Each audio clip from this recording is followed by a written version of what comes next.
안녕하세요.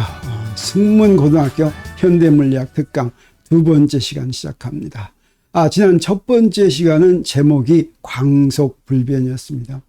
광속불변의 문제가 무엇인지, 그 다음에 그것이 어떻게 해결되었는지, 어떻게 해결되었냐면 아인슈타인의 특상대성 이론으로 해결되었습니다. 특상대성 이론으로 해결될 때 어떻게 해서 해결했습니까? 바로 갈릴레이 변환을 로렌츠 변환으로 만들면서, 갈릴레이 변환은 근사식이었고 로렌츠 변환은 상대론적으로도 옳은 그런 이제 변환이었죠. 그걸 이용해서 이제 광속불변이 해결이 되었습니다. 그랬더니 광속불변이라고 하는 그 광속, 진공에서 빛이 지나가는 속력은 빛이 가지고 있는 속력이라는 그 빛의 특성이라기보다는 속도 자체의 성질이다라고 하는 것을 우리 지난 시간에 배웠죠. 오늘은 바로 특상대성 이론의 결과로 알게 된 중요한 결과 중에 하나인 4차원 시공간에 대해서 공부하기로 하겠습니다.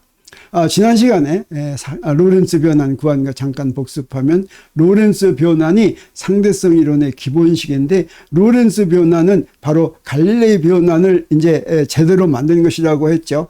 갈릴레이 변환이나 로렌츠 변환이나 무엇입니까? 똑같은 대상을, 갈매기를 두 기준계에서 기술할 수가 있는데, 그 말은 A라는 기준계에서 갈매기의 위치와 속도와 뭐 이런 걸 구하고, B 기준계에서 갈매기의 속도와 위치와 이런 걸 구하면 그 숫자가 다를 수도 있다고 했습니다. 여기서 A 기준계에서는 X로 위치가 대표되고 B 기준계에서는 X'으로 위치가 대표되는데, 요 둘 사이의 관계, 이것이 갈릴레이 변환이었고 로렌츠 변환이었죠. 그런데 특상대성 이론의 기본식이 로렌츠 변환이다라고 하는 이야기는, 특상대성 이론에서 나오는 모든 결과나 이야기는 전부 로렌츠 변환으로 설명한다라고 하는 것입니다. 그래서 특상대성 이론으로 알게 된 사실은 모두 로렌츠 변환으로 설명하게 되고, 그 중에 중요한 결과가 바로 무엇이냐면, 우리가 사는 4차원 세계가 우리가 사는 세계가 바로 4차원 시공간임을 알게 했다라고 하는 것이죠. 그리고 4차원 시공간에서 속력은 C보다 더 큰 값을 가질 수 없다고 하는 것도, 우리가 지난번에는 상대론적 속도 덧셈 법칙에 의해서 그 상대론적 속도 덧셈 법칙으로는 도저히 속도가 C보다 더 큰 게 나올 수가 없었지만, 우리는 4차원 시공간의 성질로 바로 속력이 C보다 더 큰 값을 가질 수 없다고 하는 것도 오늘 강의에서 볼 수 있게 됩니다. 그러면 우리가 이 공간을 3차원 공간이다 이렇게 얘기할 때는 그게 무슨 말인지 한번 보겠습니다. 3차원 공간은 바로 무엇입니까? 이렇게 갈매기들이 마음껏 날아다닐 수 있는 그 공간이 3차원 공간인데, 그 특징을 한마디로 얘기한다면 이렇게 얘기할 수가 있습니다. 서로 독립인 좌표축을 3개 그릴 수 있는 공간. 다시 말하면 4개는 그릴 수가 없다라고 하는 얘기죠. 그래서 우리 이 공간에서는 좌표축, 독립인 좌표축을 3개보다 더 많이 그릴 수가 없습니다. 그러면 독립인 좌표축은 무슨 말이고 독립이 아닌 좌표축은 무슨 말인지 한번 보기로 하겠습니다. 여기에 서로 수직인 두 개의 좌표축을 이렇게 그렸습니다. X축과 Y축을 그리면, 여기 이런 점들의 위치를 대표할 때 이렇게 X로 대표되는 이 위치는 Y로는 도저히 대표할 수가 없다고 하는 것이죠. 이 점들이 X에 대해서 왔다 갔다 하면 X값이 달라질 수가 있죠. 근데 그걸 Y좌표로 도저히 나타낼 수가 없다고 하는 것입니다. 그래서 X축으로 대표한 위치는 Y축으로는 절대로 대표할 수가 없고, 또 그 다음에 이렇게 Y축으로 대표한 이런 위치는 X축으로는 대표할 수가 없다라고 하는 것이 바로 이 X축과 Y축은 서로 독립이다라고 하는 이야기가 되겠습니다. 이건 이 서로 독립인 그 특징은 우리가 어디서 찾았냐면, 요 두 축을 직각으로 그려놓으니까 그런 특징을 가졌죠. 근데 우리가 두 축을 평행으로 그려놓으면 어떻게 되냐면, 이렇게 평행으로 그려놨습니다. X라는 축이 하나 있고 X'이라는 축이 이렇게 하나 있다고 한다면, 이때 여기에 있는 X축으로 대표되는 이런 대표는 X축으로도 대표할 수가 있고, 물론 다른 숫자이지만 X'축으로도 대표할 수가 있죠. 그래서 이렇게 평행한 축에서는 이 점들을 다 다 X축에서도 대표할 수 있고 X'축에서도 대표할 수가 있는데, 만약에 이런 위치가 있다고 한다면 이런 위치는 어떻습니까? X축으로도 대표할 수 없고 X'축으로도 대표할 수가 없죠. 이랬을 때 X축과 X'축은 서로 독립이지 않다, 이렇게 얘기하게 되겠습니다. 그런데 우리가 살고 있는 이 세상이 그러면 몇 차원 공간인가 하는 것에 대해서 19세기까지는 어떻게 생각했냐면, 이 공간은 바로 3차원 공간인데 이 3차원 공간은 경계가 없이 무한히 뻗어가는 그런 공간이다라고 생각했습니다. 그래서 우리가 살고 있는 이 3차원 공간의 부피가 얼마일까라고 얘기하면 그 부피도 무한히 크다, 이렇게 얘기하는 것이죠. 오늘날 우리가 우주가 어떻게 만들어졌고 어떻게 생겼는가 하는 것을 우리가 21세기에 와서 알게 됐습니다. 그것을 알게 해주는 것이 바로 무엇이냐면 대폭발 이론이죠. 대폭발 이론이 무엇이라고 생각합니까? 우리가 138억 년 전에 이 우주가 만들어졌는데 그 우주의 부피가 점점 더 커진다, 이렇게 얘기하죠. 우주가 팽창한다, 이렇게 얘기합니다. 이 우주가 점점 커진다라고 하는 것은 4차원 부피가 점점 커진다고 하는 것인데, 그 이야기는 무슨 얘기입니까? 부피가 지금 유한하다라고 하는 것이죠. 그런데 우리 19세기 말까지 공간의 3차원 부피가 무한하다고 생각했다고 하는 것입니다.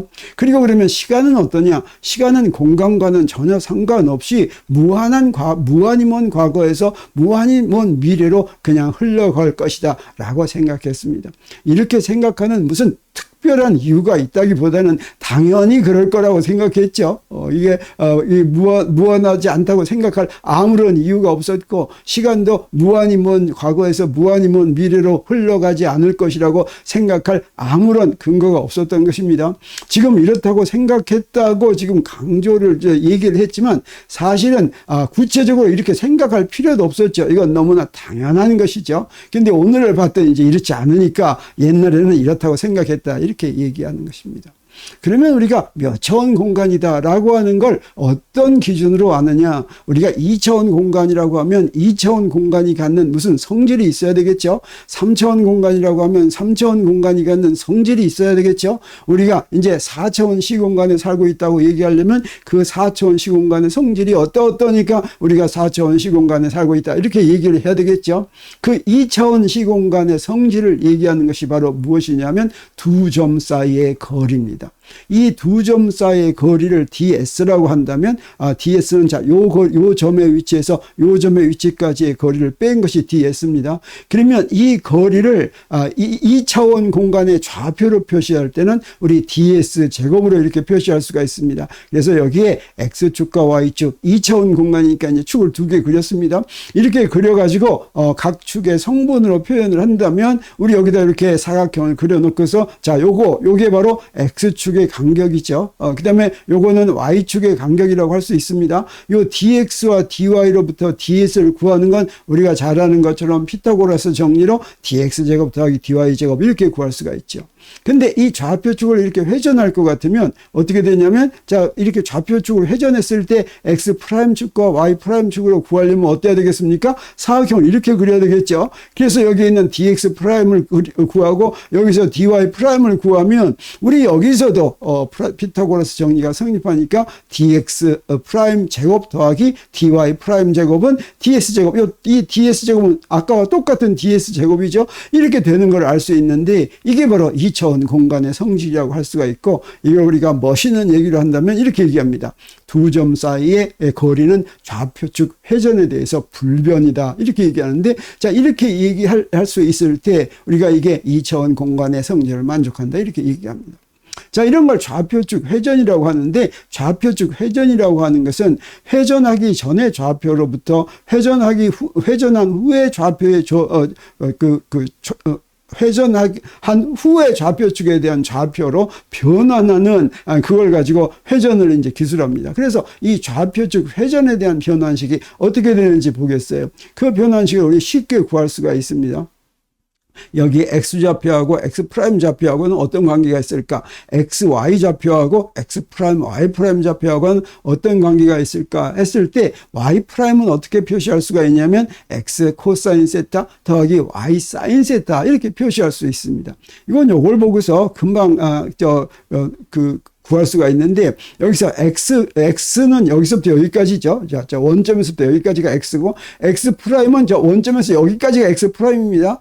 그러면 여기서부터 여기까지의 거리는 우리 뭐라고 볼 수가 있냐면 요거 처음에 요걸 하나 구해가지고 요게 바로 무엇입니까? 요 놈은 저 위에 있는 점선이 x죠. x하고 요게 세타니까 x 코사인 세타입니다. 요 x 코사인 세타하고 요건 바로 뭐냐면 저 뭡니까? 저 위에 요 y축에 있는 게 y죠. 하고서 저게 세타니까 y 사인 세타죠. 그래서 x 코사인 세타하고 x 코사인 세타하고 y 사인 세타를 더하면 x 프라임이 되는 걸 알 수가 있습니다. 이렇게 금방 그래프에서 바로 구할 수가 있죠.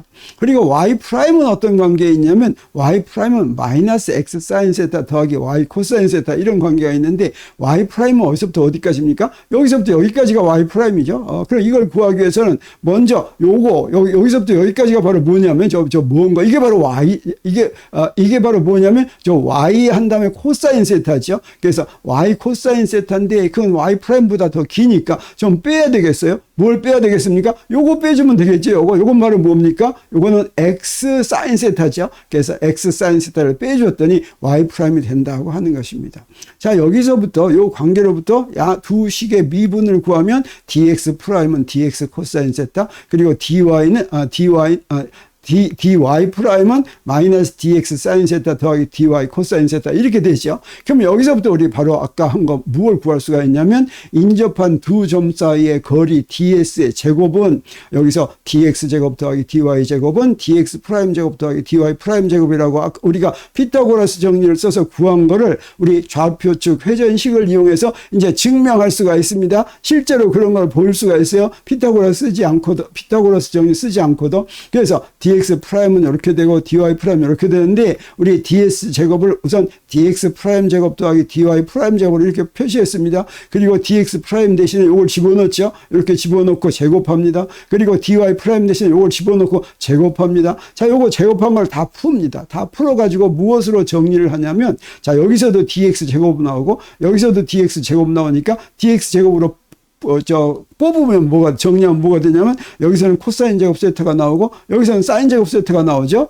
그 다음에 dx, dy가 같이 있는 항이 있죠. 그건 뭐가 나오냐면 코사인 사인 세타 빼기 사인 세타 코사인 세타가 나옵니다. 그리고 dy 제곱은 뭐가 나오냐면 사인 제곱 세타 더하기 코사인 제곱 세타가 나오는데 요 빼기 있는 건 0이 되고 요건 무엇입니까? 코사인 제곱 세타 더하기 사인 제곱 세타는 1이죠. 그러니까 여기서 우리 뭘 알 수 있습니까? dx 제곱은 dy 제곱이다 라고 하는 걸 우리 이제 직접 눈으로 보여줬습니다.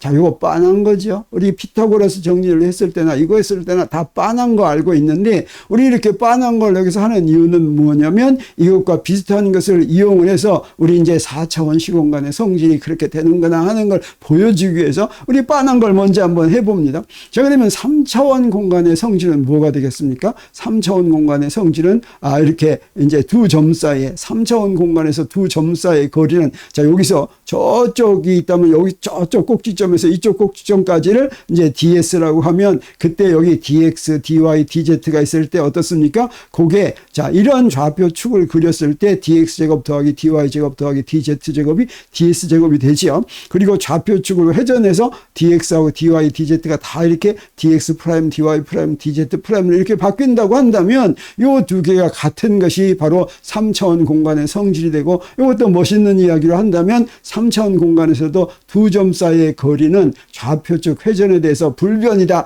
라고 하는 것이 3차원 공간의 성질이라고 할 수가 있습니다. 지금 우리가 이렇게 말한 이런 1차원 공간, 2차원 공간, 3차원 공간을 우리가 무엇이라고 하냐면 유클리드 공간이라고 합니다. 그리고 이런 것을 기하라고 하는데 이 기하를 우리가 고등학교에서 배우고 대학교에서 배우는 이 기하를 바로 유클리드 기하다라고 이야기하죠. 이 유클리드 기하는 벌써 기원전 300년에 유클리드가 만들어 놓은 거죠. 기하학 원론에서 만든 거 그때 우리가 그걸 다 우리가 이용하고 있습니다. 기하는 그때나 지금이나 똑같으니까 유클리드 기하는 그때 말한 게 그대로 성립하죠. 이런 유클리드 공간은 어떤 성질을 갖고 있느냐면 1차원 공간은 ds 제곱이 dx 제곱이고 이건 좌표축 회전을 할 것도 없죠. 2차원 공간은 바로 ds 제곱은 dx 제곱 더하기 dy 제곱. 그러면 3차원 공간 아까 뭐였습니까? dx 제곱 더하기 dy 제곱 더하기 dz 제곱. 이것이 좌표축 회전에 대해서 불변일 때 우리가 3차원 공간의 성질이다 이렇게 얘기했죠.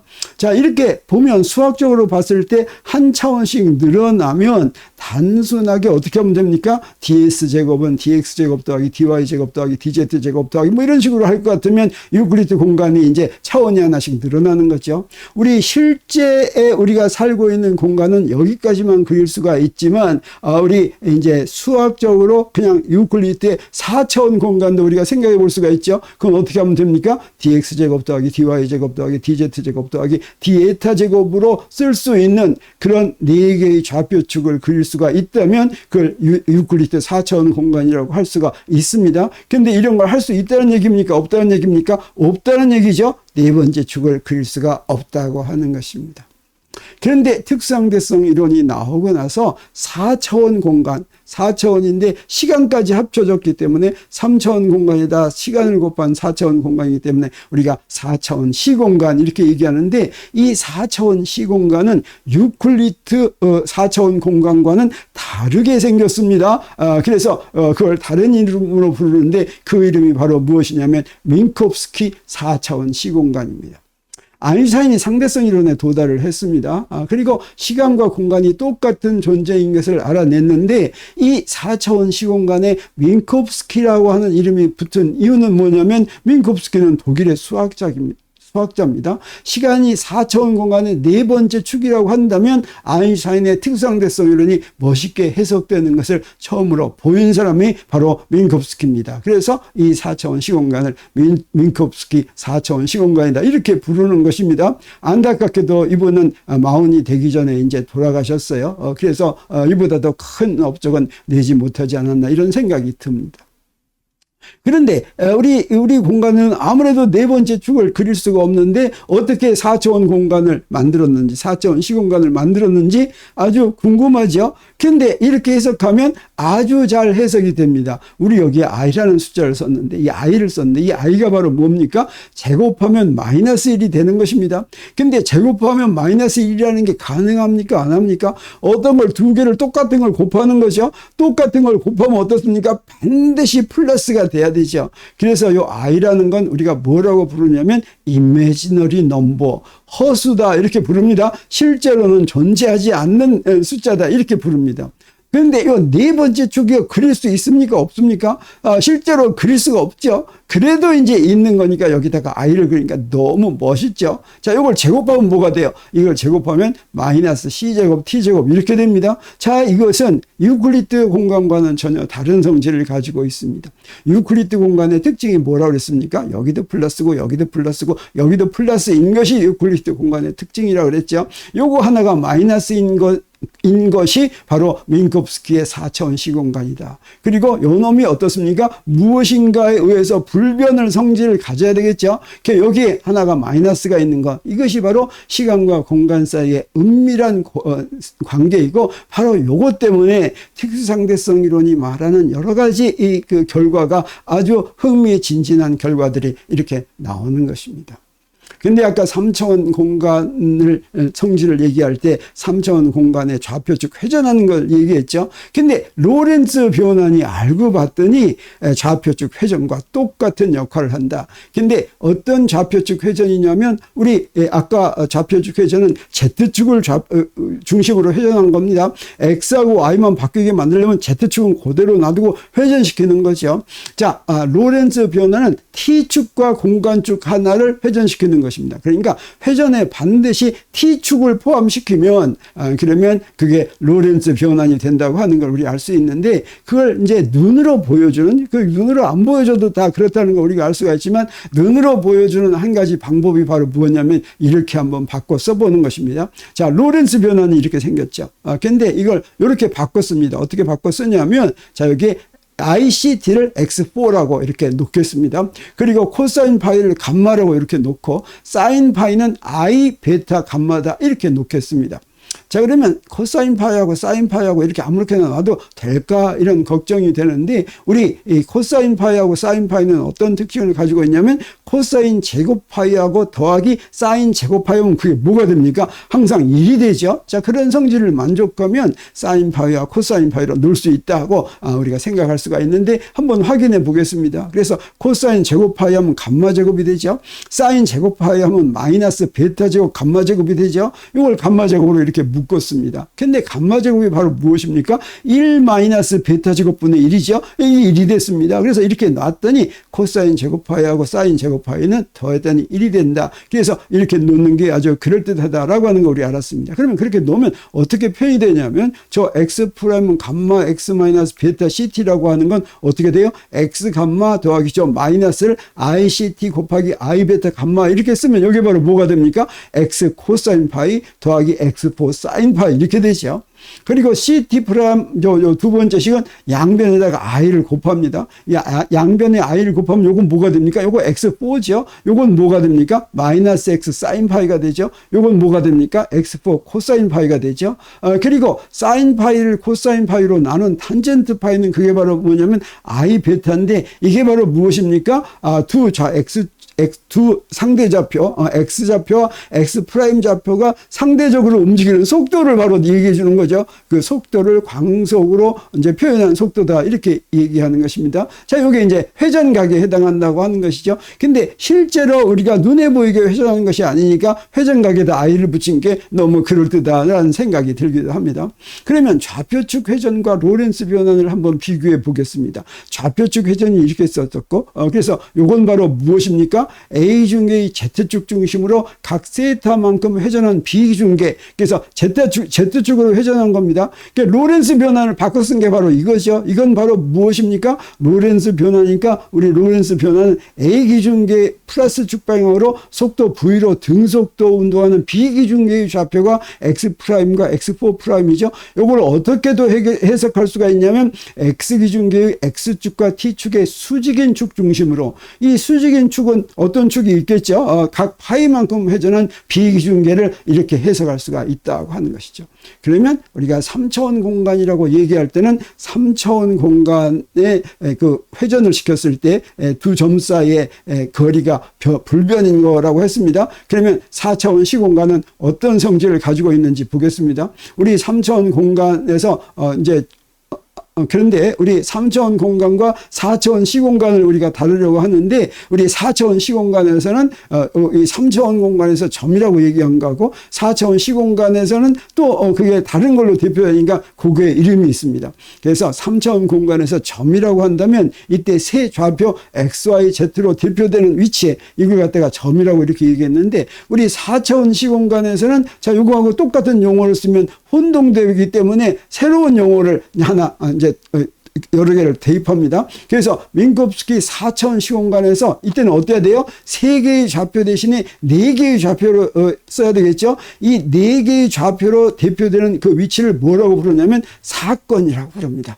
여기에 시간까지 포함되니까 사건이라고 부르는 게 아주 그럴듯하죠. 이건 물리에서 얘기하는 물리의 용어입니다. 사건이라는 건 바로 4차원 시공간에서 한 4개의 좌표로 대표되는 거, 이게 바로 사건이고, 그 다음에 요 점들이 모여있는 그 영역을 뭐라고 부르냐면 공간이라고 부르죠. 이 공간을 4차원 시공간에서 사건들이 모여있는 그런 영역을 뭐라고 부르냐면 세계라고 부릅니다. 그렇게 부르기로 정한 거예요. 월드. 그래, 이 세계의 월드라는 건 우리가 흔히 쓰는 이제 의미도 있지만, 우리 특히 특수상대성 이론에서 4차원 시공간을 얘기할 때 세계라고 얘기하면 그것은 사건들이 모여있는 영역을 세계라고 얘기한다라고 하는 거죠. 자, 그러면 3차원 공간에서 어떤 점이 이제 궤도를 지나가면 그 흔적을 뭐라고 부르냐면 궤도라고 부릅니다. 오빗이라고 부르죠. 그리고 4차원 시공간에서 이제 4차원의 사건들이 지나가는 그 경로를 뭐라고 부르냐면 세계선이라고 부릅니다. 아주 그럴듯하죠. 그래서 3차원 공간의 두 점 사이의 거리하고 4차원 시공간의 두 사건 사이의 간격은 어떻게 우리가 구할 수가 있냐면 3차원 공간에서는 ds제곱은 dx제곱 더하기 dy제곱 더하기 dz제곱 이렇게 구할 수 있죠. 그리고 아까 얘기한 것처럼 4차원 공간에서는 여기에 플러스가 아니라 마이너스가 돼야 되겠습니다. 그러면 3차원 공간이라고 할 때는 좌표축에 대해서 불변이어야 되죠. 그래서 우리가 앞에서 좌표축에 대해서 불변인 거 했는데 4차원 시공간이라고 하려면 이게 로렌츠 변환에서 로렌츠 변환이 바로 시간축을 포함한 것의 회전이었죠. 자, 이거하고 똑같습니다. 그래서 로렌츠 변환에 대해서 불변인데 우리 앞에서 바로 이런 걸부터 이제 이런 걸 이용을 해가지고 했었습니다. Z축을 중심으로 돌리니까 Z는 안 변하죠. 그래서 dx는 이렇게 됐고 dy는 이렇게 됐고 dz는 이제 똑같이 이렇게 되는데 로렌츠 변환에 대해서도 우리 x하고 t에 대해서만 바뀌고 어땠습니까? y하고 z는 안 바뀌죠. 그래서 여기 t만 이렇게 바뀌니까 dx는 이렇게 되고 dy하고 dz는 그대로 있고 그 다음에 이제 dt는 이렇게 되니까 요게 불변인 걸 한번 보기로 하겠습니다. 볼 때 우리 이제 여기서는 dz는 안 바뀌니까 그럼 빼고 계산해도 되고 요 놈은 어떻습니까? dy, dz는 안 바뀌니까 이거 빼고 계산해도 되겠어요. 그래서 3차원 공간에서 좌표축 회전에서 불변이라는 걸 보이기 위해서 우리 이건 아까 한 겁니다. 아까 이렇게 쫙 했더니 이렇게 되는 거 보였습니다. 그래서 4차원 시공간에서 로렌츠 변환에 대해서 불변이다라고 하는 걸 우리 한번 보이기로 하겠습니다. 그러면 우리 ds제곱은 dx 프라임 제곱 빼기 c제곱 dt 프라임 제곱 이렇게 되죠. 그럼 어떻게 해야 되겠습니까? dx 프라임 대신에 이걸 쓰면 되겠죠. 그래서 dx 프라임 대신에 이걸 썼습니다. 그리고 그 다음에 어떻게 합니까? 네, 그 다음에 c제곱하고서 dt 프라임 제곱 써야 되겠죠? 여기다 이렇게 썼습니다. 그래서 여기 감마가 있으니까 감마 제곱하고 이렇게 쓴 다음에 다 푸른 다음에 우리 dx제곱으로 뽑습니다. 그 다음에 dx, dy 항도 있겠죠? dx, dt 항도 있겠죠? 그 다음에 dt 제곱항이 이렇게 있겠죠? 근데 보니까 요거 dx, dt 있는 항은 0이 되고 요 놈은 뭐가 됩니까? 감마 제곱 곱하기 1 마이너스 베타 제곱은 아까 한 거나 마찬가지로 1이었죠? 그러니까 뭐가 됐어요? dx제곱은 dx제곱 빼기 c제곱 dt제곱에서 요 놈이 요 놈하고 같다. 바로 요게 바로 4차원 시공간의 성질을 그대로 갖고 있다라고 하는 걸 여기서 우리가 확인할 수가 있습니다. 그러면 4차원 시공간에다가 우리 세계선을 그려가지고 여러 가지를 우리가 분석할 수 있는데 우리 4차원 시공간의 세계선에 대해서 몇 가지 기초를 먼저 공부한 다음에 우리 거기서부터 무엇을 알 수 있는지 한번 보기로 하겠습니다. 그래서 여기다 한번 그려보겠어요. 여기에 공간축이 이렇게 있고 여기에 시간축을 이렇게 그리겠습니다. 우리 4차원 시공간은 축을 4개씩이나 있는데 그 중에 2개는 변하지 않는 거니까 따로 생각하지 않아도 좋죠. 또는 이 공간축에 다 포함이 되어 있다고 생각해도 좋겠습니다. 그래서 우리 이런 세계선을 하나 그린다고 하겠어요. 자, 그러면 이런 세계선은 무엇을 대표한 세계선입니까? 사건이 어떻게 변하는 것입니까? 가만 보니까 어때요? X는 변합니까? 안 변합니까? 안 변하죠. 근데 시간은 어떻습니까? 흐르고 있죠. 시간이 흐르더라도 X라는 위치에 가만히 있는 그런 물체의 세계선이 바로 이렇게. 근데 이거의 특징은 뭡니까? 이거의 특징은 시간축의 평행인 그런 직선은 이거는 공간의 어떤 위치 x면 x의 정지에 있는 그런 물체의 세계선이다라고 하는 걸 우리가 알 수가 있겠습니다. 똑같은 직선인데 이렇게 기울기를 갖고 있으면 어떻게 되겠습니까? 기울기를 갖고 있으면 x만큼의 그 거리를 가는데 우리 시간이 t만큼 지났다, ct가 이만큼 지났다는 뜻이 되겠죠? 이건 무슨 얘기예요? 처음에는 원점에 있었죠? 원점에 있던 놈이 이렇게 가는데 어떻습니까? 이건 등속도 운동한다. 그래서 플러스 x축 방향을 향해서 속도 v로 등속동하는데 이 속도 v는 바로 뭐겠어요? ct분의 x가 속도죠. 그래서 탄젠트 파이는 ct분의 x니까 요거 c분의 v는 베타다. 그래서 요거 파이의 탄젠트인 그런 속도로 그 속도가 바로 광속을 단위로 하는 속도입니다. 베타입니다. 자, 그렇게 가는 그런 등속도 운동하는 세계선이다라고 하는 걸 우리 알 수가 있겠습니다. 그럼 우리 또 다른 세계선 하나 그려보겠어요. 자, 이렇게 생긴 세계선은 어떻게 되겠습니까? 이렇게 생긴 세계선은 저 위에 있는 것은 안 움직이는 거죠. 근데 아래에 있는 건 어떻습니까? 직선이니까 속도는 하는데 어떻습니까? 두 개가 하나는 x1에서 출발하고 하나는 x2에서 출발하죠. 근데 x1에서 출발하는 놈은 플러스 x 방향으로, x2에서 출발하는 놈은 마이너스 x 방향으로 갑니다. 그리고 만약에 두 개의 속력이 같으면 만나가지고 어떻습니까? 만나가지고 결합되어서 안 움직이고 가만히 있는, 그래서 X1과 X2에 놓인 질량이 같은 두 물체가 동일한 속력으로 상대를 향해 다가오다가 한 물체로 결합한 뒤에 정지한 물체의 세계선이 바로 이렇게 되는구나 하는 걸 우리가 알 수가 있겠습니다. 그리고 여기에 자 이런 세계선을 하나 그렸는데 아까 그린 거하고 뭐가 차이 나냐면 여기 지금 45도짜리를 그렸습니다. 이 45도로 그린 요건 바로 무엇이 되냐면 속력이 광속이 됩니다. 이걸 그래서 빛의 세계선이다 이렇게 얘기하고, 빛의 세계선은 파이가 45도가 돼야 되는구나 하는 걸 우리가 알 수가 있습니다. 자, 그러면 4차원 기준계의 시간축과 공간축을 어떻게 정할지 보기로 하겠습니다. 여기에 이제 공간축을 먼저 하나 그려 놓겠어요. 그래서 A 기준계에서 본 A 기준계의 공간축을 이렇게 그리겠습니다. 지금 이건 본대가 A 기준계입니다. 그리고 나서 시간축은 어떻게 그리면 되겠습니까? 아까 시간축 하나 그려 놨었죠. X축에 수직이게 그렸는데 그 X축에 수직이게 그린 거는 그건 바로 무엇입니까? 우리 X축에 X라는 데서 수직이게 그린 거하고 평행이죠. 그래서 X축의 수직에 그린 건 어떤 거냐면 요 시간축을 어떻게 그린 거냐면 자 이렇게 그렸는데 그건 바로 A 기준계의 원점의 세계선이구나 하는 걸 우리가 알 수가 있습니다. 다시 말하면 원점이 그 자리에 가만히 있으면 바로 이런 세계선을 그리겠죠. 이게 바로 시간축이구나. 그래서 어떤 기준계의 원점의 세계선이 바로 그 기준계의 시간축이구나 하는 걸 우리가 알 수가 있습니다. 그러면 여기에 A 기준계와 B 기준계가 있는데 A 기준계에서 본 비기준계의 그 4차원 시공간 시간축과 공간축은 어떻게 그릴까 우리 생각한다면 A 기준계에서 본 비기준계의 시간축은 어떻게 그리면 되겠어요? A에서 본 비기준계의 원점의 세계선을 그리면 되겠죠. 근데 비기준계는 바로 무엇입니까? A 기준계에 대해서 등속도 운동을 하는 것이죠. 진짜 이렇게 등속도 운동하면 여기 어떤가 파이가 있게 이렇게 가는 거. 이게 바로 A 기준계에서 본 비기준계의 세계선 시간축이구나 하는 걸 우리가 알 수가 있습니다. 그래서 그 속도가 바로 탄젠트 파이는 C분의 V. 이 V는 바로 A 기준계에 대한 비기준계가 멀어지는 그런 속도다. 이렇게 얘기할 수가 있죠. 그리고 여기다 무엇을 그릴 수가 있냐면 이렇게 빛의 세계선을 그리겠습니다. 빛의 세계선은 여기 A 기준계의 시간축으로부터 45도 되는 것이어야 될 텐데, 그리고 이제 마지막으로 B 기준계의 공간축을 그리겠습니다. A 기준계의 시간축 저기 있고 A 기준계의 공간축 여기 있습니다. B 기준계의 시간축 여기 있고 B 기준계의 공간축은 어떻게 그려야 될까? 여기서 B 기준계의 공간축을 그릴 때 우리가 하나 꼭 만족해야 되는 건 바로 무엇이냐면 어떤 기준계에서든지 광속은 어떻습니까? 불변이다. 다 똑같다라고 하는 것이죠. 어떤 기준계에서든지 광속은 C라는 똑같은 값을 가져야 되는데, 자 그런 값을 갖는 것이 특수상대성 이론을 시작하게 해준 것이죠. 특수상대성 이론은 광속이 불변이다라고 하는 걸 증명한 이론이 아닙니다. 특수상대성 이론은 광속이 불변이라는 것부터 시작한 이론이죠. 그러면 광속이 불변이라는 거 맞는지 어떻게 하느냐?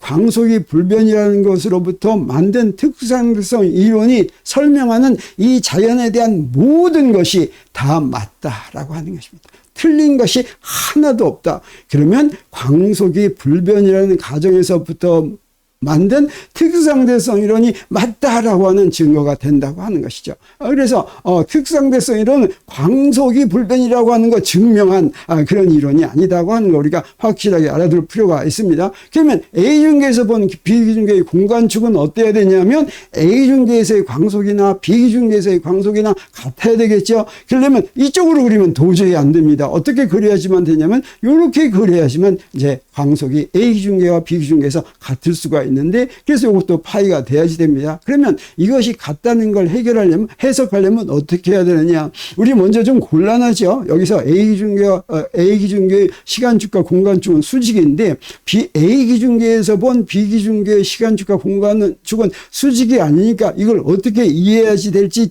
한참 망설여지죠. 자, 이걸 이해하는 방법을 우리가 여기서 정하면 되겠습니다. 그리고 그걸 하기 전에 먼저 이 그래프에서 이렇게 그린다고 했을 때 이 그래프에서 광속이 최대 속력이어야 된다라고 하는 걸 여기서 얘기할 수가 있습니다. 자, 여기서 저 비기중계의 시간축은 바로 무엇을 얘기합니까? A기중계에 대한 비기중계의 속력을 얘기하는 것이죠.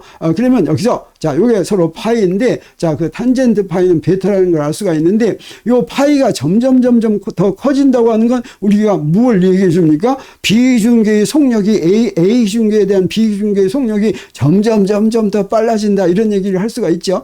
그러면 여기 공간축도 이렇게 점점 이렇게 가는 거죠. 근데 이게 어디까지 갈 수가 있습니까? 요거, 파이가 클수록 A중계에 대한 비중계의 속력 V가 점점 더 커지는데, 그 커지는 걸 그려보니까 어떻습니까? 비중계를 이렇게 여기까지 갖고 올 수가 있죠. 그러면 공간축도 여기까지 갖고 올 수가 있죠. 근데 여기서 어떻습니까? 45도보다 더 크게 갖고 갈 수가 있을 것 같습니까? 없을 것 같습니까? 자, 이렇게 해서는 45도보다 더 커가지고는 비중계의 공간축과 시간축을 그릴 수가 없죠. 그래서 이것이 바로 속력의 최대값이 존재하고 그 최대값이 C다라고 하는 걸 바로 이 그래프가 음면으로 얘기해 준다라고 할 수가 있겠습니다. 그리고 우리가 지난 시간에 배운 상대론적인 속도 덧셈 법칙에서도 이게 아무리 속도를 더하더라도 광속보다 더 커질 수가 없다라고 하는 걸 이야기해 주는 것이죠. 이걸 두 가지로 한번 보기로 하겠습니다.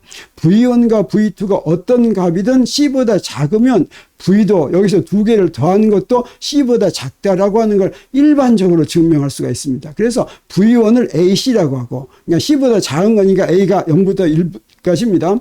V2를 BC라고 하고, 여기도 B도 0에서 1까지입니다. 여기다 다 대입합니다. 여기다 이렇게 대입할 것 같으면 C가 이놈이 무엇보다 작아야 된다? C보다 작다고 하는 걸 증명하기 위해서 요 C를 제외할 것 같으면 어떤 부등식이 됩니까? 요런 부등식이 항상 성립한다라고 하는 걸 보이면 되겠죠. 요 부등식은 바로 무엇입니까? 양변의 분모를 곱하면 이렇게 되죠. 자, 요걸 인수분해할 것 같으면 자, 이렇게 해가지고 이걸 인수분해하면 이렇게 됩니다. 그런데 이렇게 되는데 여기서 A하고 B가 전부 다 0하고 1 사이라고 그랬습니다. 그래서 A하고 B가 0하고 1 사이면 이건 항상 0보다 작다라고 하기 때문에 여기서 1번 V1과 V2가 C보다 작으면 아무리 더하더라도 C보다 큰 건 나올 수 없다라고 하는 걸 하나 이제 증명할 수가 있습니다. 그리고 둘 중에 하나가 C면 다른 하나는 어떤 값이면 V가 C가 된다. 그것도 여기서 증명할 수가 있습니다. V1이 C라고 하고 V2는 AC라고 놓는다면 A가 어떤 값이든지 여기다 이렇게 집어넣습니다. 이렇게 집어넣으면 어떻게 됩니까? 요거 C제곱 없어지니까 요거 C로 이렇게 되죠. 요것도 1 더하기 AC가 되고 요건 1 더하기 A가 되니까 항상 C가 되죠. 그래서 둘 중에 하나가 C면 다른 하나는 어떤 값이든 둘을 더한 건 항상 C고 C보다 더 커질 수는 없다라고 하는 뜻이 되겠어요. 그런데 아까 비기중계에서 좌표축이 이렇게 직각이 아닐 때 두 좌표를 어떻게 해석하는지를 보겠습니다. 그럴 때 4차원 시공간에서 사건 표현할 때 A중계에서는 어떤 사건이 이렇게 있다면 요것의 시간 좌표와 공간 좌표를 어떻게 구하면 되겠습니까? 우리 이제 보통 우리가 3차원 시공간 할 때는 어떤 축의 좌표를 정할 때는 그 축에 수선을 내려간다 이렇게 얘기하죠. 근데 수선을 내려간다고 정의하기보다는 공간 좌표는 시간축의 평행인선을 그려서 얻는다. 이렇게 시간축이 저렇게 쓰면 평행인선을 얻습니다. 그러면 XP를 구합니다. 그리고 시간 좌표는 공간축의 평행인선을 그려가지고 얻는다. 이렇게 할 것 같으면 그러면 두 좌표축이 기울어져 있더라도 적용할 수 있는 그런 기준을 여기서 우리가 알 수가 있습니다. 그래서 비기중계는 이렇게 되어 있다고 한다면 이런 사건에 대한 X좌표는 어떻게 구하면 되겠습니까? 아까 뭐라고 그랬어요? 시간축에 평행하게 그린다고 그랬죠? 이렇게 시간축에 이렇게 평행하게 이렇게 그립니다. 평행하게 그리고 그 다음에 시간축의 좌표는 어떻습니까? 공간축에 평행하게 이렇게 그릴 것 같으면 그러면 공간 좌표가 이렇게 되겠죠. 그러면 이 사건이 빛의 세계선 위에 놓일 것 같으면 시간축 좌표를 공간축 좌표를 시간축 좌표로 나누면 항상 뭐가 되겠어요? 항상 1이 되겠죠. 그래서 광속이 되는 걸 우리가 알 수가 있습니다. 자, 이렇게 해서 우리가 세계선을 4차원 시공간의 세계선을 그릴 것 같으면 우리 거기서부터 쉽게 또 무엇을 알 수가 있냐면 우리 어떻습니까? 우리 지구가 있는데 지구에서 가장 가까운 별이 사광년, 사광년, 이건 빛의 속력으로 이제 4년 동안 가는데 있습니다. 태양과 같은 다른 별이 가장 가까운 센타우리라고 하는 별이 이제 사광년 떨어져 있는데, 그러면 그 사광년까지 가는데 우리가 우주선을 타고 가면 얼마나 걸릴까? 우리 지금 화성에 이제 우주선 보내가지고 착륙했죠. 화성에 보낸 우주선이 음속에 50배로 갔습니다. 음속에 50배인 그런 우주선을 타고 갔습니다. 그러니까 그거보다는 훨씬 더 좀 발달해가지고 음속에 100배인 우주선을 타고 사광년 떨어진 별까지 간다면 얼마 걸리냐면 38,000년 걸립니다. 그래서 사광년 떨어진 데 가는데 38,000년 걸리니까 우리 은하에 이제 일단 우리 은하는 이제 그 직경이 12만 광년쯤 되죠. 사광년 떨어진 별 가는데 38,000년 걸리면 우리 은하에서 한쪽 끝에 저쪽 끝까지 12만 광년 떨어진 데 가는데 어떻겠습니까? 얼마 걸리겠습니까? 그 다음에 우주는 또 어떻습니까? 우주의 직경은 약 400억 광년쯤 된다고 하는데 거기는 또 어떻습니까? 근데 우리 특성대성 이론에서 우리 이 세계선을 그리는 걸 가지고 볼 것 같으면 내 생전에 우리 은하 한쪽 끝에서 다른 쪽 끝까지는 물론이고 우주의 한쪽 끝에서 다른 쪽 끝까지도 얼마든지 갈 수 있다라고 하는 것이 특성대성 이론에서 얘기해 주는 것입니다. 사실 그렇죠. 우주가 엄청 큰데 그 큰 게 우리 인간은 또는 어떤 것인가 어떤 존재가 도저히 도달할 수 없는데 그게 있다고 한다면 그렇게 있는 것에 의미가 좀 없을 수도 있습니다. 그래서 우리 어떻게 그렇게 되는지 한번 보겠습니다. 우리 이런 사이언스 픽션 영화 같은 거 보면 어떻습니까? 저 우주 바깥에 다른 갤럭시에 있는 별까지도 그냥 순간적으로 휙 가는 거 그런 거 있죠. 그게 특성대성 이론의 어떤 점을 이용한 것인지 한번 보기로 하겠습니다. 자, 우주선이 별까지 가는데 걸린 시간을 우리 구하기로 하겠습니다. 그래서 여기에 기준계가 있는데 우리 지구 기준계를 이렇게 하나 그립니다. 그리고 나서 우주선 기준계를 비기준계라고 하겠어요. 좀 빨리 가니까 이제 비기준계는 이렇게 되겠죠. 그 다음에 이제 별이 하나 있습니다. 지구에서부터 거리가 X인 별이 있다면 그 거리가 X인 별의 세계선은 어떻게 되겠습니까? 지구에서 볼 때 그 별은 안 움직이죠. 그러면 그 별인 세계선은 어떻게 그리면 돼요? 네, 시간축에 이렇게 평행하게 이렇게 그리면 되겠습니다. 그런데 별은 이렇게 있는데 이게 이제 점선이 그 별의 세계선인데 이 별의 세계선이 저 비기준계의 시간축하고 만나는 데가 있죠. 이게 바로 어디겠습니까? 이거 여기 만나면 이때 저 만난 점의 위치 좌표는 얼마입니까? 위치 좌표는 시간축에 평행하게 그리면 0이죠. 그래서 비기준계에서 보면 이제 별의 위치가 0인 게 바로 뭡니까? 우주선이 거기를 지나갔다고 하는 뜻이죠. 그래서 우주선이 별에 도착하는 사건이 바로 이거다라고 얘기할 수가 있습니다. 그러면 우주선이 별에 도착했을 때 지구 시간은 얼마겠습니까? 그건 여기다가 지구의 공간축에 평행하게 이렇게 그리면 되죠. 이걸 t라고 하면 저 원점에서부터 저 시간축에 저 t까지의 시간이 바로 우주선이 별에 도착한 지구 시간이다라고 하는 걸 알 수가 있겠고, 우주선이 별에 도착한 우주선 시간은 얼마겠습니까? 그 우주선 시간은 저 시간축에 저걸 T'라면 바로 T'이겠죠. 그러면 T하고 T'은 어떤 관계가 있을까? 우리 간단히 구할 수가 있습니다. 우주선이 별에 도착한 사건을 A기준계에서도 그리고 써보고 B기준계에서도 쓰면 좌표가 이렇게 됩니다. A기준계에서의 좌표는 뭐가 됩니까? 공간 좌표는 X고 시간 좌표는 T죠. 그래서 X, T 이렇게 되죠. 그 다음에 이 사건을 B기준계에서 쓰면 어떻게 됩니까? B기준계에서는 공간 좌표는 0이라고 그랬죠. 그 다음에 시간 좌표는 T'이라고 그랬죠. 근데 A기준계에서 보나 B기준계에서 보나 변하지 않는 게 있다고 했습니다. 그게 바로 두 점 사이의 간격이죠. 두 점 사이의 간격이란 원점과 요 점 사이의 간격을 요걸로 계산한 거나 요걸로 계산한 게 같아야 되겠죠. 그래서 원점과 이 사건 사이의 간격을 A기준계에서 구하면 간격 구할 때 어떻게 합니까? X제곱 빼기 C제곱 T제곱이죠. 그거는 여기서는 어떻게 합니까? X가 0이니까 마이너스 C제곱 T제곱 이렇게 되겠죠. 그래서 간격은 A기준계에서는 X제곱 빼기 C제곱 T제곱이고 요 원점 사이니까 원점은 다 0입니다. 그 다음에 B기준계는 뭐가 됩니까? 마이너스 C제곱 T제곱이죠. 요 두 개가 같다라고 하는 것이죠. 그래서 요 두 개가 같다라고 놓을 것 같으면 우리 T와 T' 사이의 관계를 아는데 T' 나누기 T는 뭐가 됩니까? 여기서 계산했더니 1 마이너스 C제곱분의 1하고 t분의 x가 바로 뭐겠어요? t분의 x가 이게 바로 그 별까지의 거리를 별까지 가는데 걸린 시간으로 나눈 것이니까 이게 바로 우주선의 속력이 되겠습니다. 그래서 요거 1-베타 제곱이니까 이건 바로 뭐가 되겠어요? 우주선의 감마 로렌츠 인자의 제곱분의 1 이렇게 되는 거죠. 그래서 우리 뭘 알 수가 있냐면 T'은 T 나누기 감마다. 이 감마는 굉장히 큰 수죠. 그래서 지구에서 우주선이 가는데 걸린 시간보다 우주선에서 걸린 시간이 훨씬 작은데 그 우리가 뭐라고 부릅니까? 시간 팽창이라고 하죠. 그래서 시계의 주기가 팽창해서 시간이 느리게 간다라고 하는 걸 시간 팽창이라고 하는데 빨리 움직이는 기준계의 시계는 느리게 간다라고 하는 걸 우리가 세계에서는 그려가지고 간단히 알았습니다. 이 로렌츠 인자라고 하는 게 얼마의 값을 갖는지 좀 볼 것 같으면 재밌습니다. 우리 로렌츠 인자는 이렇게 생겼는데 여기서 베타는 C분의 V라고 그랬죠. 자, 그래가지고 여기 베타 값에 따라서 그 로렌츠 인자 값을 한번 보겠어요. 여기서 0.0000114이 뭐냐면 음속입니다.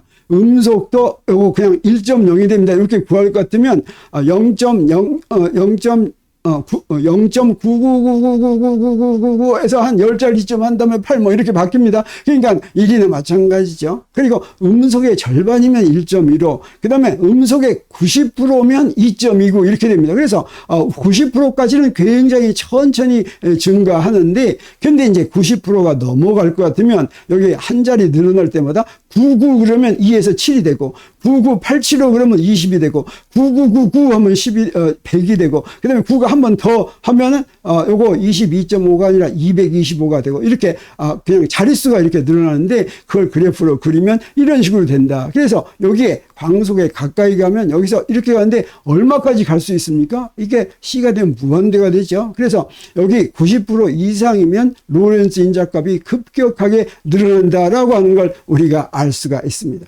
그래서 이런 것을 우리 별까지의 거리도 우리가 이제 요걸로 바로 볼 수가 있습니다. 별까지의 거리가 우리 어떻게 구할 수가 있냐면 지구에서부터 별까지의 거리는 얼마라고 그랬어요? 자, 여기서부터 여기까지요. X라고 그랬죠? 요게 X라고 했습니다. 지구에서 별까지입니다. 근데 우주선이 출발할 때, 도착하면 이제 0이 되겠지만 우주선이 출발할 때 우주선에서의 별까지의 거리는 어떻게 됩니까? 지금 우주선이 굉장히 빨리 움직이고 있는데 여기서 우주선이 출발할 때는 우주선이 지구를 지나갈 때는 마찬가지입니다.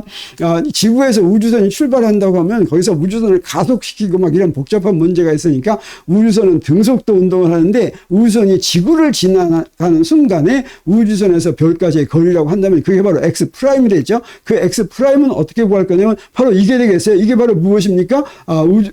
비기준계에서 시간이 0일 때의 위치가 X'이죠. 저 X'은 우주선이 지구를 지나갈 때 우주선에서 본 별까지의 거리고, 이거는 지구에서 본 X는 지구에서 본 별까지의 거리다. 이렇게 얘기할 수가 있겠습니다. 자, 이게 이제 요 사건이 바로 무엇이냐면 우주선이 지구를 지나갈 때의 사건이다. 이렇게 얘기할 수가 있습니다. 그러면 이것의 비기준계의 좌표는 어떻습니까? 비기준계의 좌표는 위치가 X고 시간이 0이죠. 근데 지구 기준계의 좌표는 어떻게 되냐면 여기다 이렇게 해서 지구 기준계의 좌표를 하나 그려야 되겠죠.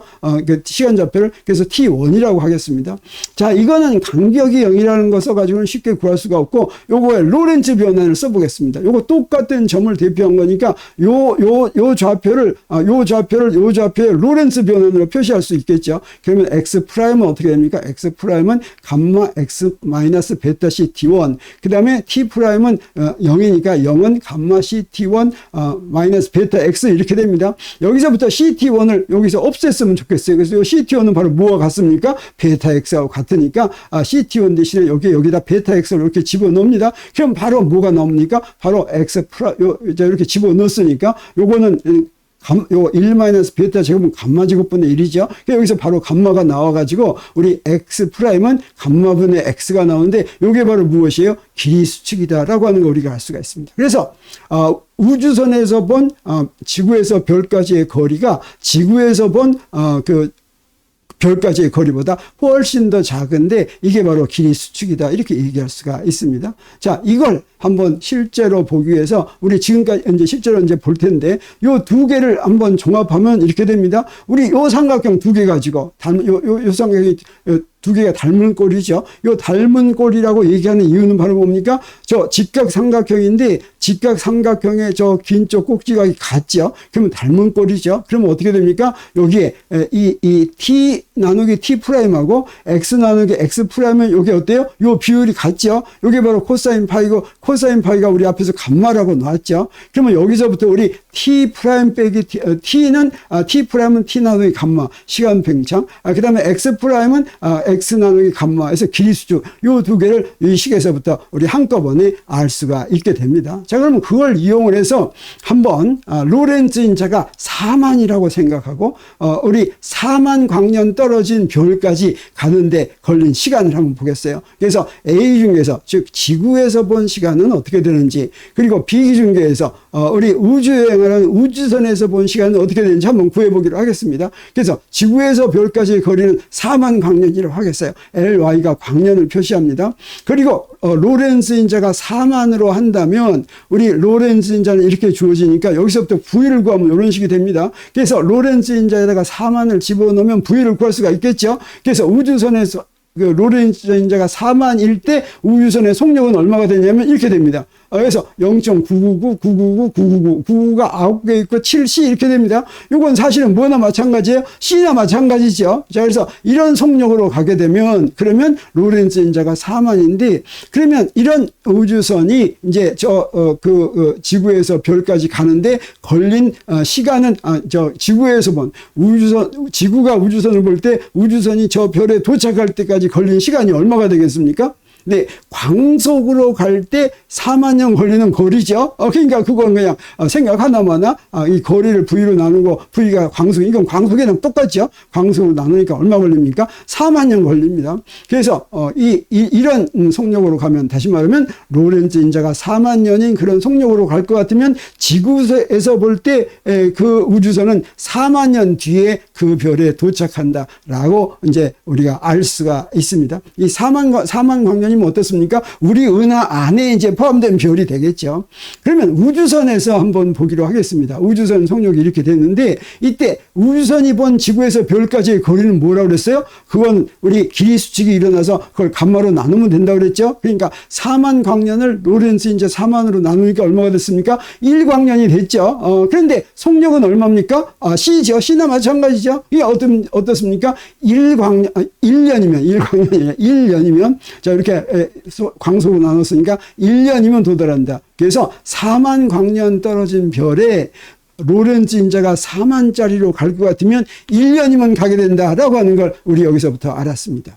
그러면 요거를 로렌츠 인자를 한번 8만으로 바꿔보겠습니다. 로렌츠 똑같은 별에 갑니다. 근데 우리 우주선은 얼마로 가냐면 조금 돈을 더 내면 더 빨리 가는 이런 우주선을 가는 거예요. 그래서 우주선 로렌츠 인자 4만짜리가 아니라 8만짜리로 간다. 그러면 8만짜리로 가면 속력이 얼마나 더 빨라지느냐? 네, 그대로 광속입니다. 단지 뭐만 빨라집니까? 8만인데 아까 거기에 구할 것 같으면 999 한 다음에 8만으로 2배로 했더니 아까는 어떻습니까? 999 한 다음에 7이 있던 것이 뭐가 나온 거예요? 네, 여기에 7 대신에 92가 나온 겁니다. 조금 더 빠른 광속이죠. 이것도 역시 광속입니다. 근데 어떻습니까? 우주선이 여기에 도착할 때까지 지구에서 흐른 시간은 어때요? 자, 요 놈으로 가든 아까 4만짜리 로렌츠 인자가 4만짜리로 가든 8만짜리로 가든 우주선의 속력은 그냥 광속이죠. 그래서 역시 4만 년 걸립니다.